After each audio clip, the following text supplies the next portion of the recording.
ہمارے ذہنوں میں جو معیارات بیٹھے ہوئے ہیں وہ کیا ہے؟ کامیابی پیسے سے ہے، کامیابی جائیداد سے ہے، کامیابی کاروبار سے ہے، کامیابی شہرت سے ہے، کامیابی اقتدار سے ہے. یہ معیارات ہیں. جو جتنا دولت مند اتنا کامیاب، جو جتنا مشہور اتنا کامیاب، جو جتنا پاپولر اتنا کامیاب، جو حکومت پر پہنچ گیا کامیاب، جس نے بڑا کاروبار جما لیا کامیاب، جس نے بہت جائیداد بنا لی کامیاب. یہی ہے اصل میں ساری بس کی گانٹھ. جو تصور کامیابی کا ہوگا اسی کے مطابق آپ کی بھاگ دوڑ ہوگی، اسی کے لیے جد و جہد ہوگی، اسی کے لیے توانائیاں صرف ہوں گی، اسی کے لیے دن رات کی مشقت ہوگی. یہ ہے اصل شے جس کی یہاں نفی ہو رہی ہے. کامیابی دولت سے نہیں، کامیابی شہرت سے نہیں، کامیابی اقتدار اور طاقت اور حکومت سے نہیں، بلکہ کامیابی ہے ایمان سے، عمل صالح سے، تواصی بالحق سے، تواصی بالصبر سے. آپ غور کیجئے اس نقطہ نظر کا، اس ایٹیچیوڈ کا، یہ جو مینٹل ایٹیچیوڈ ہے اس کا بدل جانا ہی انسانی شخصیت کے اندر انقلاب برپا کرے گا. اب آپ کا نتیجہ کیا نکلا؟ اگر تو دولت سے کامیابی ہوتی تو قارون بہت کامیاب تھا، اگر حکومت سے کامیابی ہوتی تو فرعون اور نمرود بہت کامیاب تھے. کامیابی ان سے نہیں ہے. کامیابی انسان دولت میں قارون کی دولت تک پہنچ جائے اور دنیا میں دبدبہ اور اقتدار اور سلطنت اور حکومت کے اعتبار سے وہ نمرود اور فرعون کا مقام حاصل کر لے، وہ ناکام ہے، خائب ہے، خاسر ہے، برباد ہے. اور ابو ذر غفاری کامیاب ہے، چاہے ان کے پاس کچھ نہیں تھا، جھونپڑی تک نہیں تھی، کوئی گھر نہیں تھا. حضور نے فرمایا ہے اللہ کے کچھ بندے ایسے ہوتے ہیں جو کسی محفل میں جانا چاہیں تو انہیں اجازت نہ ملے، جو کہیں اگر رشتہ کرنا چاہے کوئی ان سے رشتہ کرنے کو تیار نہ، کہیں کوئی سفارش کرنا چاہے تو ان کی کوئی بات ہی نہ سنے. لیکن اللہ کے ہاں ان کا وہ مقام ہے کہ اگر بھولے سے بھی کسی بات پر قسم کھا بیٹھتے ہیں تو اللہ ان کے قسم کی لاج رکھتا ہے. یہ ہے فرق. یہ جان لیجیے اچھی طرح.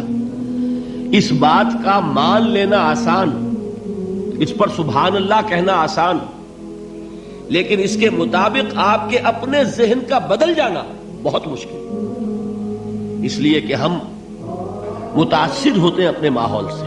وہ بڑا محل ہے، دیکھ کر ایک دفعہ جھجری آتی ہے، وہ بڑی سی 20 فٹ لمبی کار سناٹے کے ساتھ آپ کے پاس سے گزر گئی. ایک دفعہ اعصاب کے اندر ارتعاش ہوتا ہے، محسوس ہوتا ہے بڑے یہ نصیبے والے لوگ ہیں، بڑے خوش نصیب، بڑے کامیاب. حالانکہ کچھ معلوم نہیں کہ یہی سب سے بڑی بد نصیبی ہو سکتا ہے کہ یہی سب سے بڑی ناکامی ہو. اگر ذہنوں میں یہ بات بیٹھ جائے کامیابی کس شے سے. یہی وجہ دیکھیے قرآن مجید میں بارہا آپ دیکھیں اولئک هم المفلحون، یہ ہے لوگ کامیاب ہونے والے. آج یہ آپ نے نماز میں وہ آیات سنی، یا ایھا الذین آمنوا ارکعوا واسجدوا واعبدوا ربکم وافعلوا الخیر لعلکم تفلحون.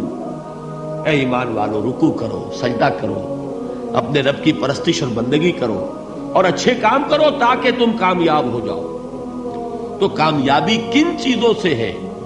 یہ ہے سب سے بڑا سبق. یہ ہمارے دل میں اگر بات بیٹھ جائے، ٹھک جائے، تو زندگی بدل جائے گی. صبح و شام بدل جائیں گے، نقشے بدل جائیں گے، بھاگ دوڑ کا رنگ بدل جائے گا، ویلیو سٹرکچر بدل جائے گا.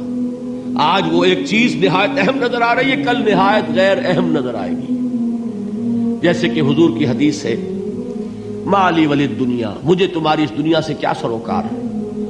انما مثلی کراکب استظل تحت شجرۃ ثم راح فترکها، میری مثال تو اس سوار کی سی ہے جو تھوڑی دیر کے لیے ایک درخت کے سائے میں ٹھہرتا ہے سستانے کے لیے، پھر وہ اپنا راستہ لیتا ہے. اسے اس درخت سے مستقل تعلق اس کا نہیں ہے، وہ اس کا گھر نہیں، وہ اس کی منزل نہیں. اسی طرح یہ دنیا میرا گھر نہیں ہے. اب دیکھیے ہم کہتے ہیں انا للہ و انا الیہ راجعون، ہم تو مسافر ہیں، ہم اللہ کے پاس سے آئے، اللہ کی طرف ہمیں لوٹ جانا ہے. کن فی الدنیا کانک غریب و عابر سبیل، حضور فرماتے ہیں دنیا میں ایسے رہو جیسے کہ تم اجنبی ہو یا راہ چلتے مسافر. لیکن یہ طرز عمل کب ہوگا؟ جبکہ یہ آیت ہمارے ذہنوں کے اندر بیٹھ گئی ہو، والعصر ان الانسان لفی خسر الا الذین آمنوا وعملوا الصالحات وتواصوا بالحق وتواصوا بالصبر۔ یہ ہے اصل بات جو میں نے عرض کیا تھا کہ میں بتاؤں گا صحابہ کیوں ایک دوسرے کو یاد دلاتے تھے۔ اس لیے کہ دیکھیے جیسے برف باری اگر ہو رہی ہو، آپ باہر نکلیں گے تو برف آپ کے کپڑوں پر جم جاتی ہے نا، تو آپ جھٹکتے ہیں کپڑوں کو تاکہ برف ہٹ جائے۔ ہمارے ایمان پر اس دنیا میں رہتے ہوئے جب ہم متاثر ہوتے ہیں ماحول سے تو گردہ آ جاتا ہے، برف پڑ جاتی ہے، اس کو جھٹکتے رہنے کی ضرورت ہے۔ اور وہ جھٹکنے کی بہترین اور مؤثر ترین شکل یہی ہے کہ یاد رکھو کامیابی ان چیزوں سے نہیں ہے۔ چمک دمک جو ہے دنیا کی، یہ ساری چمک دمک جو تمہیں رجھا رہی ہے، جو تمہیں اپنے اندر گم کیے ہوئے ہے، یہ لفظ گم پر اقبال کا وہ شعر یاد آ گیا کہ کافر کی یہ پہچان کے آفاق میں گم ہے، اور مومن کی یہ پہچان کے گم اس میں ہے آفاق۔ تم گم نہ ہو کر رہ جاؤ، اس میں مبہوت نہ ہو کر رہ جاؤ، مرعوب نہ ہو کر رہ جاؤ، دنیا ہی کی محبت تمہارے اوپر ڈیرے نہ ڈال دے، تمہارے دلوں کے اوپر مسلط نہ ہو جائے۔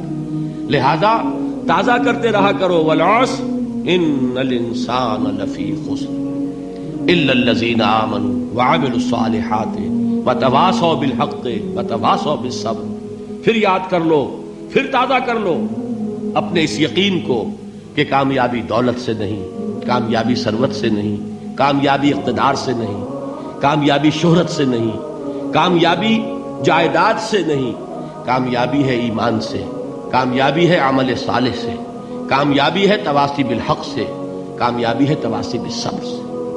یہ چار چیزیں ہیں کہ جو کامیابی کے لوازم